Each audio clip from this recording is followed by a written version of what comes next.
Hey guys, welcome back to the Bucket Think Tank. So here we are again playing catch up, and here we're going to talk about a little bit of fun news in these two books here. Did you guys know Alfred Pennyworth is dead? Yeah, dead, killed by Bane in Tom King's City of Bane story. And you've probably also heard the other stuff going around. Tom King said he didn't plan to kill Alfred. He planned to sort of like tease or allude to Alfred being dead, but in reality, Alfred was never dead. It's a bit sad to think that's what happened. And for the most part, the DC universe has been mostly unchanged.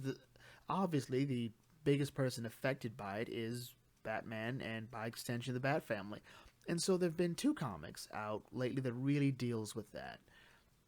One is the Detective Comics Annual number 3 to be exact, and this one is a little bit about Alfred, but it's mostly about seeing Bruce sort of deal with, was just seeing how Bruce is handling losing Alfred. Then we come to this one. This one isn't really about Alfred, but the story has Alfred's name on it. And what I mean is, the two stories here, one is about one of Alfred's old MI6 comrades coming in, and it's about this final lost case that she and Alfred worked on, and Bruce sort of solves that. The more interesting thing about that is just seeing how Bruce is living. Like the Batcave is a mess. Food hasn't been bought. Damien even leaves a note saying, "Dad, we're out of food. You need to buy some more food." Totally ignoring the fact that Damien has money because his dad's rich. He could also buy food, but whatever. Also, they're rich. They could have food delivered. But it's just to see Bruce sort of that in that sort of mess, and he's not really acknowledging it.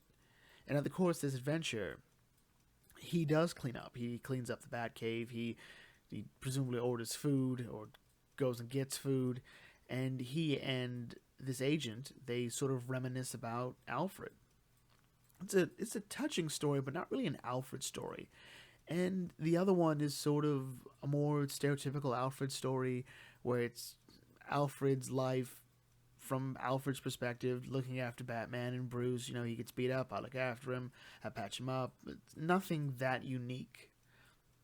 Then we come to Batman, Batman Pennyworth, rest in peace. Now, you'd think this one would be a bit more Alfred focused, and to be fair, I think it is.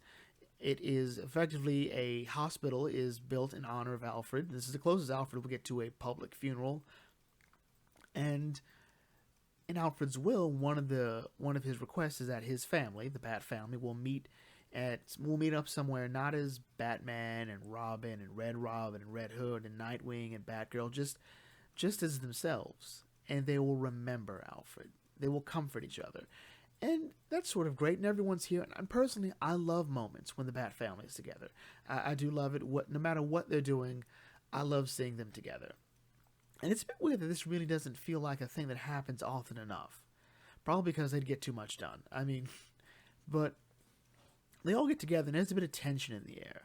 Rick Grayson still doesn't remember Alfred, so he calls Alfred, the butler, and Jason doesn't like this. Jason gets chewed out because he was not there at all when Bane took over the city when Alfred was held hostage.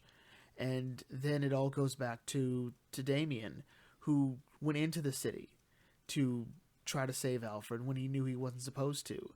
But no one's really blaming Damien except in the heat of the moment. And then Bruce comes in no, we're here to pay tribute to Alfred. This is not what Alfred would want.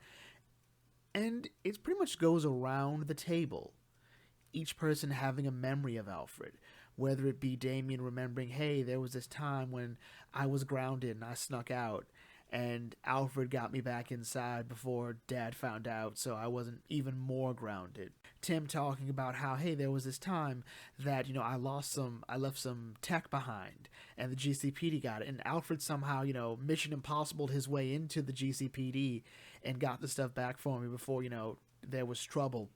Jason reminiscing that Alfred was there for him when the entire Bat family had turned their back on him. Mostly just Bruce. We had Barbara talking about how it was Alfred that reminded her that, hey, you've come a long way since you were shot in the spine by Joker, and you're back on your feet. You're my hero. and they each sort of have an interaction with Bruce and how they sort of feel about it. Damian blames himself. I mean, that's pretty much his story. It's really touching to see Damian that emotionally affected by it. I think he really sells the story. Then you have something like Tim's memory, and Tim saying, like, look, Bruce, I see you going down a similar path you were in when Jason had died. You know, if you want me to be your Robin again, just say it, but you got to be the adult here. And Jason comes to know and says, look, you are not going to tear this man down for that. I'm not going to let you do it. But as Jason points out, the Bat family is in trouble, and Bruce needs to put his super brain onto the task of fixing it. Barbara comes in sort of like a very weird spot. And it's more the dialogue that doesn't work. When Barbara comes in, she sort of talks about, you know, I didn't grow up in, you know, Wayne Tower living the high life. To me, that doesn't hit right because they're all orphans and they would all kill to live Barbara's life. So it doesn't quite hit the ear right, maybe just from my perspective. But Barbara's bringing up Bruce's initiatives and his attempts to sort of redesign Gotham City. After everything that's happened, Bruce Wayne isn't exactly what's needed right now. Batman is. The people of Gotham City need to be reminded that the bat symbol is something to feel safe around, not to be afraid of, because Flashpoint Batman made them afraid of it. And it meant well, and then Rick Grayson comes in. And Rick apparently has memories when it's appropriate for the story, but not when it's appropriate for the character. Seems to me what we should do is just fix this now. This happens before the Nightwing Annual, where he starts to remember? But he sort of reminds Bruce of a story that he remembers. That turns out Alfred blames himself in a way for the death of the Waynes, because that night Alfred was off. You know, he wanted to drop Thomas, Martha, and Bruce off at the movie theater and then pick them up. But Tom was like, no, it's fine. You go to Jamaica for your vacation and it'll be fine. Alfred's getting ready to pack. He hears the news and he's never really been the same. So every night, once a year, on the anniversary of their wedding, he pays tribute to Thomas and Martha Wayne. And it's touching. It's touching. All these memories of Alfred, I think, really add to his character, to the impact he has on the family. Dan DiDio once said that Batman has such a presence that when he leaves a room, you feel that he's gone. You feel it. And I think that's what the story's trying to communicate, but it's sort of lacking. And I think it's because what these stories need is something that Peter Tomasi's Batman and Robin got after Damian had died. There was an entire issue dedicated to silence.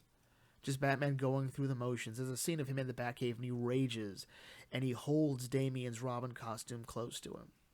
He's all but crying. The Fantastic Four did this with Jonathan Hickman when Human Torch had died.